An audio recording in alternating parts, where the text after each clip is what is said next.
Perkenalkan, nama saya Patricia Putri, NIM 20104171164, kelas A2 Manajemen. Mata kuliah Analisis Lingkungan Bisnis. Di sini saya akan menjelaskan mengenai bab 4, yaitu media berita dan isu bukan pasar. Media berita berperan penting dalam masyarakat dengan memberikan informasi kepada publik tentang hal-hal yang mempengaruhi kehidupan masyarakat dan tempat mereka tinggal. Media berita juga memainkan peran penting dalam mengidentifikasi isu-isu non-pasar dan mendorong tindakan yang mempengaruhi kemajuan mereka. Media berita menemukan bisnis yang menarik dan dengan cerita yang langsung disebarkan ke seluruh dunia oleh media penyiaran dan internet. Tindakan perusahaan berada di mata media dan di bawah pengawasan kelompok kepentingan, aktivis, dan pemerintah. Media berita juga memainkan peran penting dalam mengidentifikasi isu-isu non-pasar dan menempatkan isu-isu tersebut dalam agenda perusahaan liputan media berita.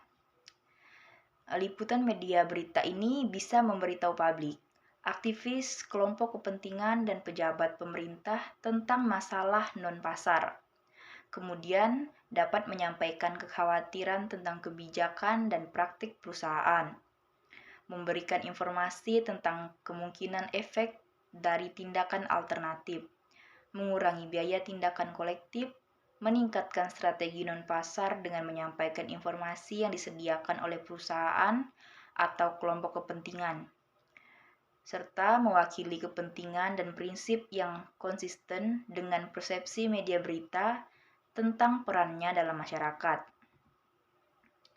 Terdapat teori liputan media dan perlakuan untuk menilai peran media berita dalam isu-isu non-pasar. Diperlukan teori dan proses yang ditunjukkan di mana media mengamati isu dan peristiwa dan memilih apakah akan meliputinya dan bagaimana memperlakukannya. Unit analisis adalah masalah, dan teori ini dimaksudkan untuk menjelaskan serta memprediksi cakupan dan pengobatan.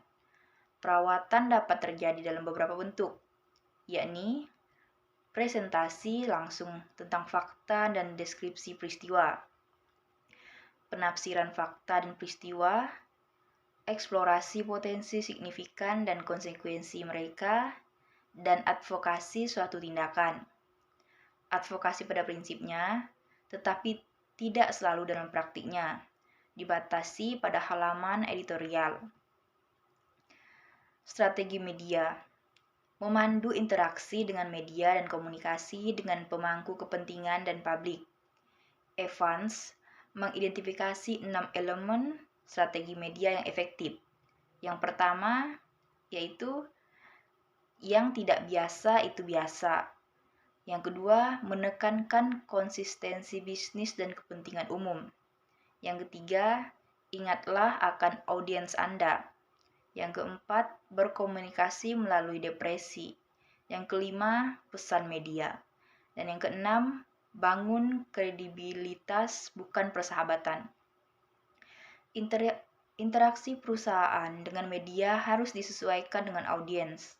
Dalam berinteraksi dengan media, perusahaan berbicara tidak hanya dengan wartawan, tetapi yang lebih penting dengan audiens. Informasi yang disajikan dengan demikian harus diarahkan pada khalayak yang mungkin. Dalam kasus masalah yang hanya akan diliputi oleh pers bisnis, informasinya harus disesuaikan untuk audiens yang berpengetahuan luas. Tanggapan dan vakum media. Pada banyak masalah, terutama yang dapat menghasilkan tindakan non-pasar bisnis, memilih untuk menghindari liputan media. Salah satu strategi yang menggoda adalah dengan tidak berkomentar kepada media dengan harapan tidak ada berita yang muncul. Jika sepertinya ceritanya akan tetap muncul, strategi tanpa komentar bisa berisiko, khususnya pada isu-isu yang memiliki dimensi kemasyarakatan yang tinggi. Media dapat melakukan pendekatan advokasi baik secara langsung maupun tidak langsung, dengan menayangkan dugaan publik lain. Wawancara media. Karena kepentingannya dalam perkembangan masalah non-pasar, Manajer sering memberikan wawancara kepada media dan dipanggil untuk berbicara kepada publik. Pelatihan media merupakan kebiasaan di banyak perusahaan, dan industri konsultasi komunikasi telah berkembang untuk mendukung pelatihan tersebut. Banyak perusahaan juga memberikan pedoman bagi manajer mereka dalam berurusan dengan jurnalis. Mengantisipasi masalah. Banyak perusahaan mencoba untuk mendidik media tentang isu-isu penting di lingkungan non-pasar mereka.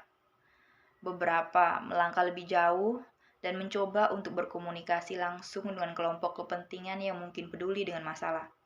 Sejauh dapat mengantisipasi masalah, perusahaan memiliki posisi yang lebih baik jika telah meletakkan dasar untuk menangani masalah secara efektif, seiring dengan berkembangnya melalui siklus hidupnya. Terdapat cara lain untuk menyelesaikan perselisihan dengan media. Yang pertama ada dengan cara pribadi. Yang kedua dengan cara menempuh jalur hukum, yaitu defamasi dan libel. Defamasi secara umum adalah komunikasi lisan atau tertulis dari pernyataan palsu tentang orang lain yang secara tidak adil merusak reputasi mereka dan biasanya merupakan gugatan atau kejahatan. Sedangkan libel adalah metode pencemaran nama baik yang diungkapkan dengan cetakan, tulisan, gambar, tanda, stupa, atau komunikasi. Apapun yang diwujudkan dalam bentuk fisik yang merusak reputasi seseorang, membuat seseorang menjadi kebencian publik, penghinaan atau ejekan, atau melukai seseorang di dalam dirinya, atau bisnis, ataupun profesinya. Cara yang ketiga yaitu jalan politik. Media sosial adalah sumber informasi utama bagi mereka yang berada di lingkungan non-pasar.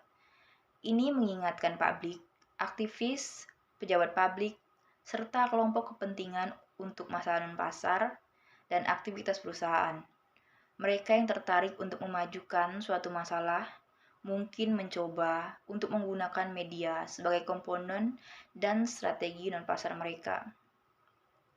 Baik, sekianlah ringkasan saya. Atas perhatiannya, saya ucapkan terima kasih.